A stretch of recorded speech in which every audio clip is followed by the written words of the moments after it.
Gail Cruikshank, Talent Director, Greater St. Cloud Development Corporation, joins me in studio now. Morning, Gail. Good morning. All right, so our topic today, we're discussing hiring processes, the keys to success for employers and job seekers. Have hiring processes changed at all? I think they have in a few ways, in the ways that you need to be quick and efficient if you're an employer. Otherwise, those candidates are going to go somewhere else.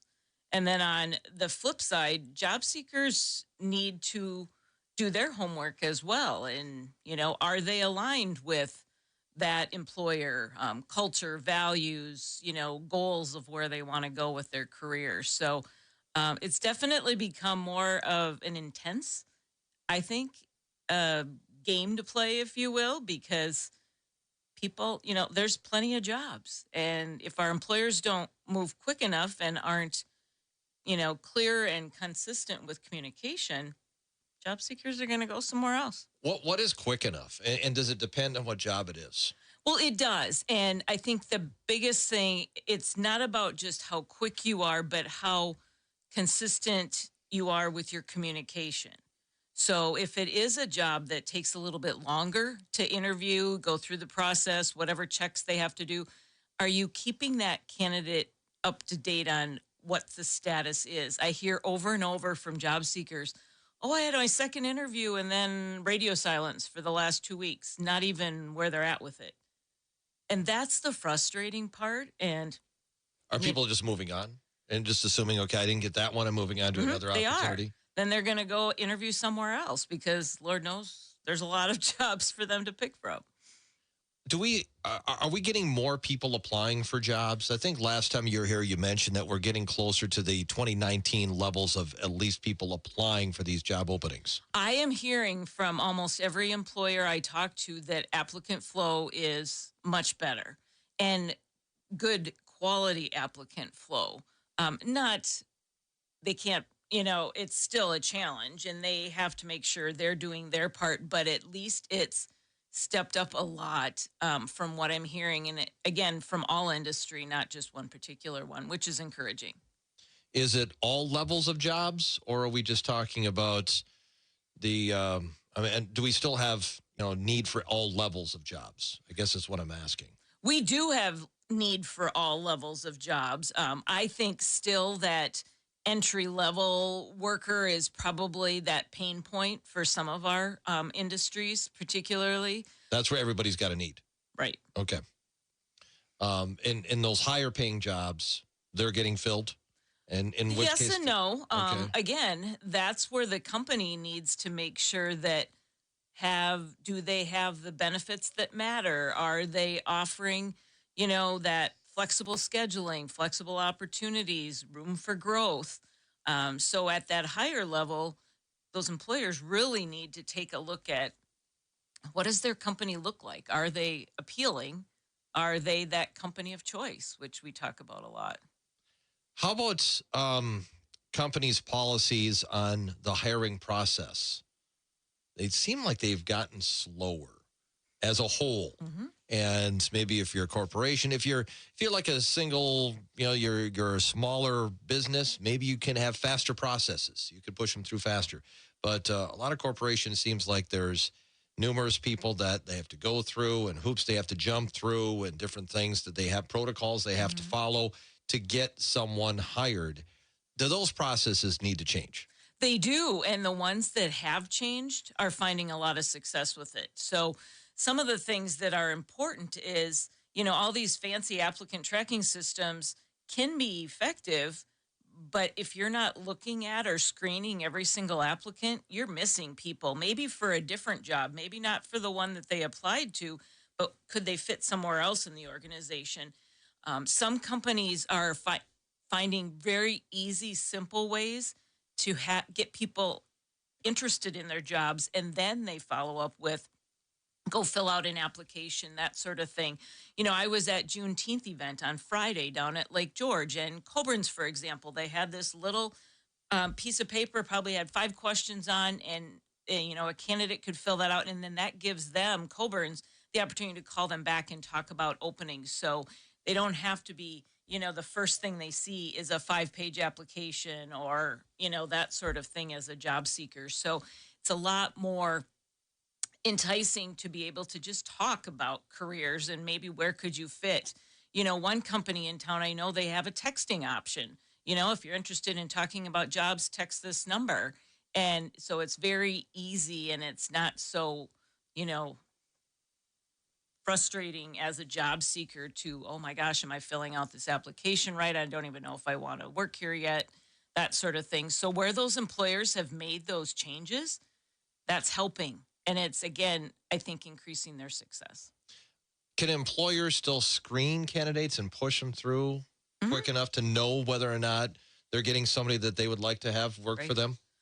I think they can, absolutely. And that's where I always encourage you should screen every applicant if possible. It can be a 5-minute conversation. It doesn't have to be an hour interview because, again, those are the candidates that maybe they're not the fit for the job they applied to.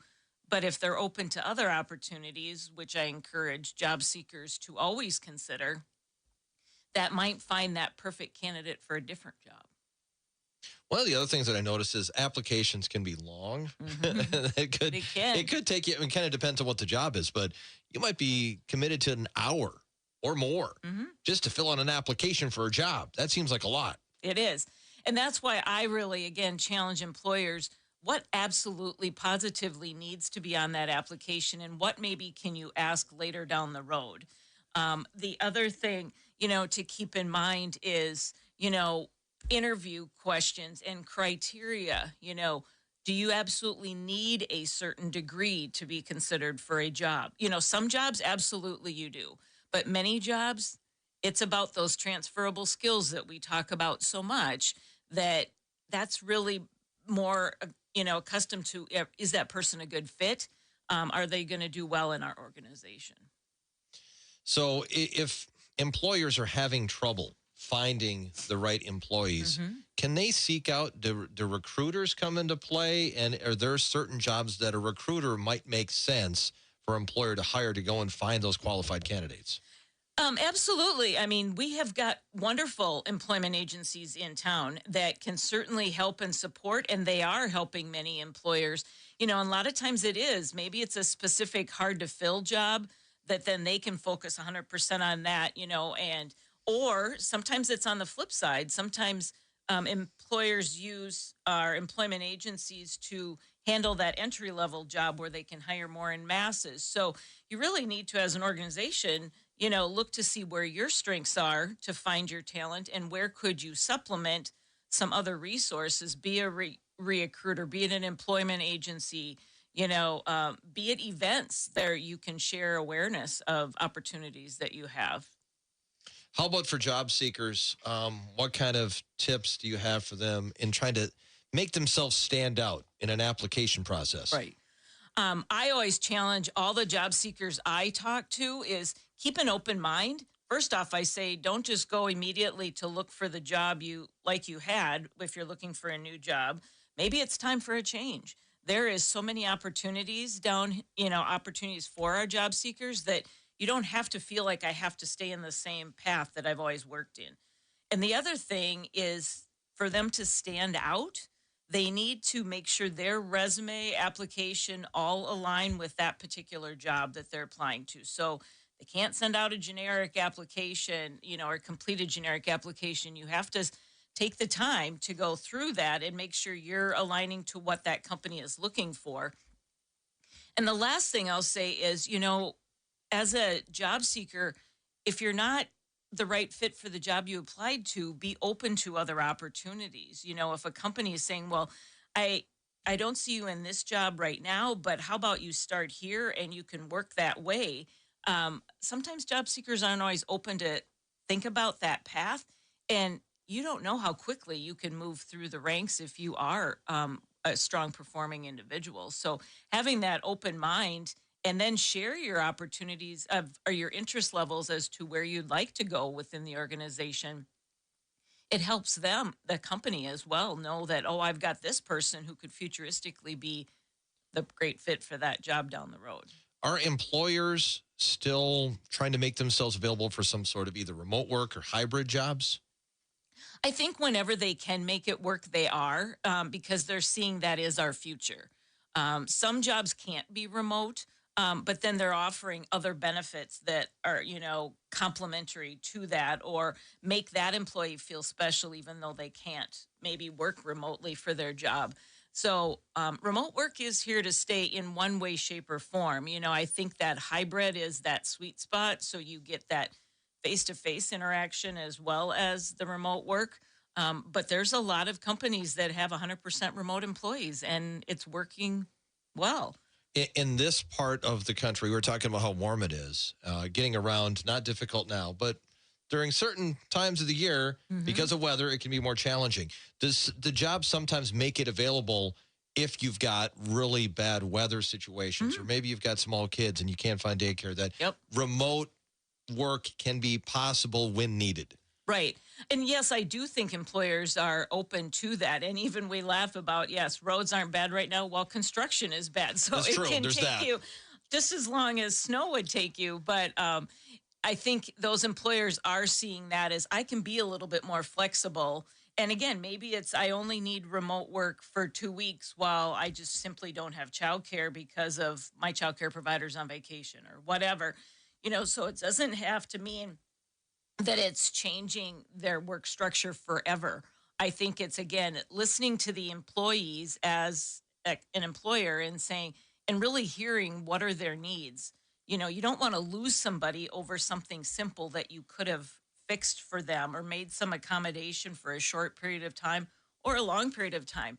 You've invested in these employees. So, the employers that are taking the time to really listen to their employees are the ones that are responding to their needs, and then they're, retaining them, which is key. Do we still have a lot of jobs available in St. Cloud area? We do. We've been staying in that 6,000 to 7,000 range, which is down a little bit from what it was at the worst time where we had close to 9,000 or, even 10,000 for a while. So I think, we're in that steady spot.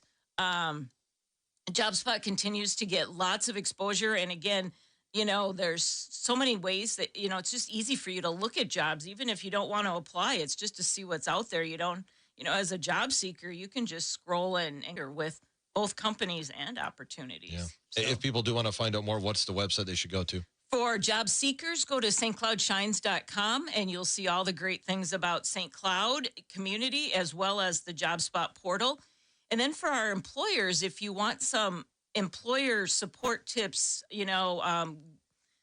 suggestions for either recruitment or retention or other things, go to greaterstcloud.com. We've got lots of resources for our employers to help them grow and thrive. Excellent. Gail, thank you. We'll talk to you again soon. All right. Sounds great. Have a good day. You too. That's Gail Cruikshank, Talent Director, Greater St. Cloud Development Corporation.